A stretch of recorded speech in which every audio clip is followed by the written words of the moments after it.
saya katakan awal, sebenarnya saya punya keinginan untuk ke APDN.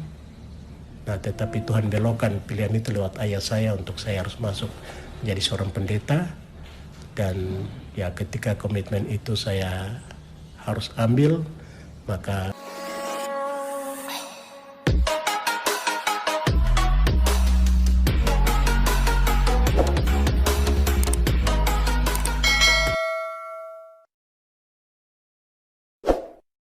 kira-kira komitmen Bapak untuk ke depan ini mungkin di periode berikutnya apa ingin maju lagi untuk yang gereja ini ke depan lagi? Ya, saya orang yang selalu punya kesadaran diri dan juga punya komitmen spiritual bahwa tugas-tugas kita secara khusus sebagai seorang hamba Tuhan, seorang pendeta itu adalah panggilan dan pilihan Tuhan.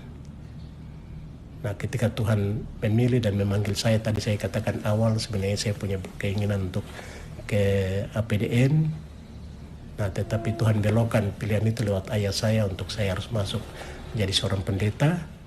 Dan ya ketika komitmen itu saya harus ambil, maka sampai dengan saat ini saya tetap berkomitmen untuk bekerja di gereja. Saya sampaikan bahwa ketika saya kerja mulai dari Inan Watang ke Sorong sampai ke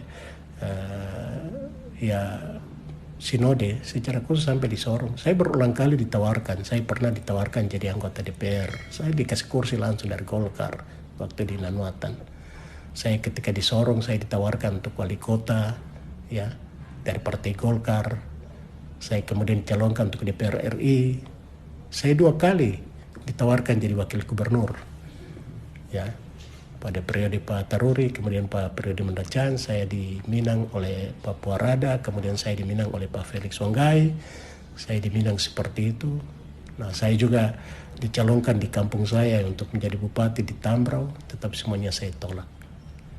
Saya tolak dan saya sudah punya komitmen hanya satu, kerja di gereja sebagai seorang hamba Tuhan. Nah, karena itu tadi saya katakan, ketika nanti dipercayakan lagi untuk memimpin Sinode GKI di Tanah Papua, misalnya pada sidang Sinode 18 di Waropen, nah sebagai seorang prajurit Tuhan, saya tetap akan katakan siap.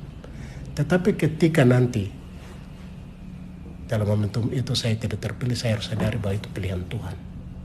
Dan ketika tidak terpilih, saya harus pastikan diri saya bahwa komitmen awal saya menjadi seorang pelayan Tuhan.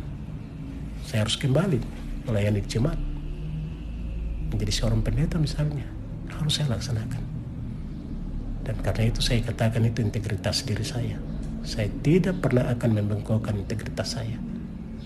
Ya, saya ditawarkan ke sini, saya tidak mau jadi orang-orang yang, nah kemudian ketika di gereja tidak lari ke sana, ketika di sana tidak lari kembali ke gereja.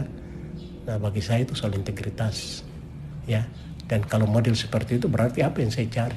Jabatan, kedudukan, uang? Apakah itu?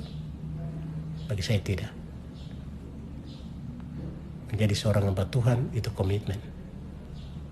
Dan itu sangat terukur dengan integritas kita. Terima kasih.